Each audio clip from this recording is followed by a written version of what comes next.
Assalamualaikum warahmatullahi wabarakatuh. Bagaimana kabarnya anak-anak pagi ini? Semoga kalian tetap semangat dalam belajar. Jangan lupa kalian untuk sholat tepat waktu dan selalu membaca Al-Quran. Juga kalian harus hormat dan patuh kepada orang tua. Untuk pelajaran kali ini, Bu Nana ingin membahas tentang Nabi Ayub alaihi salam. Siapa Nabi Ayub? Nabi Ayub adalah salah satu cucu Nabi Ishak. Kalian masih ingat dengan Nabi Ishak? Nabi Ishak adalah putra dari Nabi Ibrahim alaihi salam. Nabi Ayub alaihi salam adalah nabi yang dermawan, suka menolong, tidak sombong, pandai bersyukur, dan taat kepada Allah Subhanahu wa Ta'ala. Nabi Ayub alaihissalam merupakan seorang nabi yang mempunyai kesabaran luar biasa. Banyak ujian dari Allah Subhanahu wa Ta'ala yang diterima, namun tak satu pun yang bisa memalingkan ketaatan Nabi Ayub alaihissalam kepada Allah Subhanahu wa Ta'ala. Melihat hamba Allah Subhanahu wa Ta'ala yang soleh seperti Nabi Ayub alaihi salam, iblis merasa iri dan dengki. Iblis ingin menggoda Nabi Ayub alaihi salam agar masuk dalam golongannya. Kemudian iblis meminta kepada Allah agar mengizinkan untuk menggoda Nabi Ayub alaihi salam, dan Allah pun mengizinkannya. Ujian-ujian Nabi Ayub tersebut antara lain: yang pertama, Nabi Ayub alaihi salam jatuh miskin. Kekayaan Nabi Ayub yang berupa hewan ternak semuanya mati. Bangkai-bangkai hewan tersebut bergelimpangan di mana-mana sehingga Nabi Ayub tidak mempunyai seekor pun binatang ternak. Kebun-kebunnya yang sudah hampir panen diserang hama sehingga beliau tidak bisa panen kembali. Iblis bergembira, mengira usahanya berhasil, tetapi iblis ternyata menyesal. Karena apa? Karena Nabi Ayub justru semakin dekat kepada Allah dan menyadari bahwa itu semua adalah ujian Allah yang harus dihadapi dan bukan disesali. Kemudian ujian yang kedua adalah putra-putri Nabi Ayub alaihissalam meninggal karena tertimpa rumahnya yang roboh. Pada saat itu Nabi Ayub beserta Rahmah istrinya sedang beribadah kepada Allah. Setelah kembali, mereka terkejut dengan pemandangan yang sangat mengerikan karena rumahnya hancur dan roboh, sedang putra-putrinya semuanya meninggal karena tertimpa reruntuhan rumahnya. Begitu berat ujian Nabi Ayub alaihissalam, tetapi beliau tetap sabar dan ikhlas menerimanya dan menyerahkan semuanya kepada Allah Subhanahu wa Ta'ala.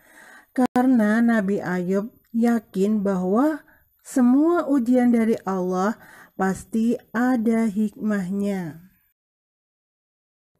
Ujian yang ketiga yang diterima oleh Nabi Ayub alaihissalam adalah sakit kulit.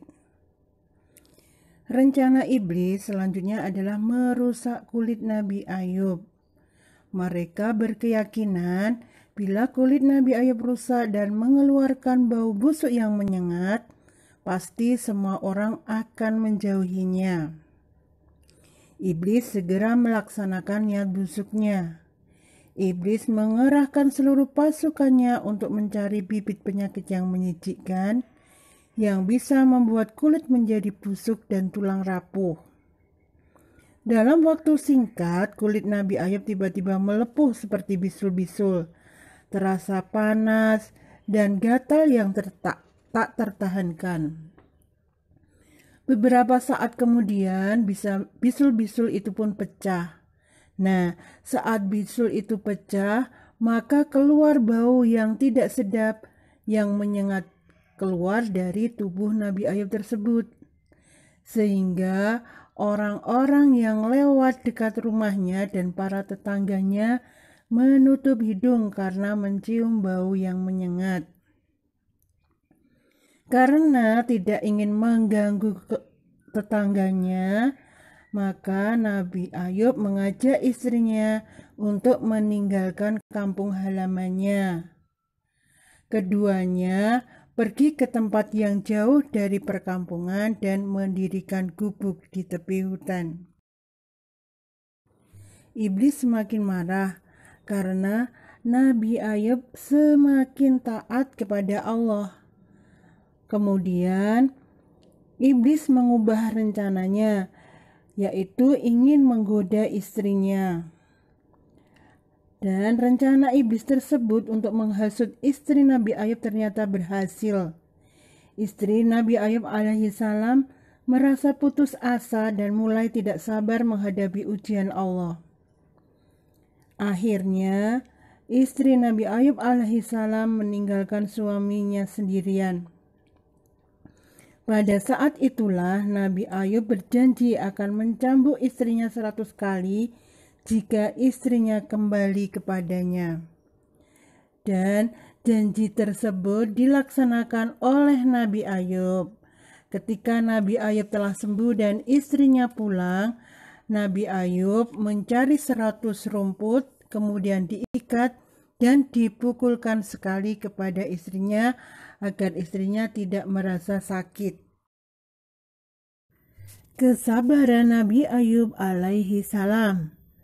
Meskipun Nabi Ayub alaihi salam jatuh miskin, anak-anaknya meninggal dunia, sakit kulit yang menjijikkan, dan ditinggal istrinya yaitu Rahmah, Nabi Ayub alaihi salam semakin khusyuk dalam beribadah kepada Allah Subhanahu wa Ta'ala. Setiap malam beliau berdoa kepada Allah Subhanahu wa Ta'ala. Dan ingatlah kisah Ayub ketika ia berdoa kepada Tuhannya, "Ya Tuhanku, sungguh aku telah ditimpa penyakit, padahal Engkau Tuhan yang Maha Penyayang dari semua yang penyayang." Itu terdapat dalam surat Al-Anbiya ayat 83. Karena kesabaran Nabi Ayub, akhirnya Allah menyembuhkan Nabi Ayub dengan cara memerintahkan Nabi Ayub untuk menghentakkan kakinya di tanah. Nah, dari tanah tersebut memancarkan air dan digunakan untuk mandi dan minum Nabi Ayub alaihissalam sehingga semua penyakit kulitnya hilang dan sembuh. Meneladani perilaku Nabi Ayub alaihissalam dalam kehidupan sehari-hari. Yang pertama, sabar dalam melaksanakan perintah Allah. Hal ini diwujudkan dengan sabar dalam belajar. Kalian belajar setiap hari, tidak boleh mengeluh, harus rajin mengulang-ulang pelajaran dan tidak tergesa-gesa dalam pelajaran. Yang kedua adalah sabar dalam menjauhi larangan Allah. Hal ini diwujudkan kalian tidak boleh tidak mengerjakan pekerjaan sekolah. Jika ada pekerjaan dari bu guru, kalian tidak boleh menolaknya. Kalian harus sabar dalam mengerjakannya. Yang ketiga, sabar dalam menerima musibah yang menimpa. Contohnya ketika kita sedang sakit, maka kita harus sabar. Tidak boleh sedikit-sedikit mengeluh, menangis. Yang harus kita lakukan adalah segera berobat ke dokter, minum obat dan istirahat. Dan jangan lupa selalu berdoa kepada Allah agar kita sembuh dan menjadi sehat. Yang keempat adalah sabar dalam menerima nikmat dari Allah. Nah, jika kita menerima nikmat dari Allah, kita harus bersyukur atas karunia tersebut dan kita tidak boleh sombong. Untuk pertemuan kali ini, Bu Nana cukupkan sekian dulu. Tetap semangat belajar dan selalu istiqomah dalam beribadah. Bu Nana akhiri, wassalamualaikum warahmatullahi wabarakatuh.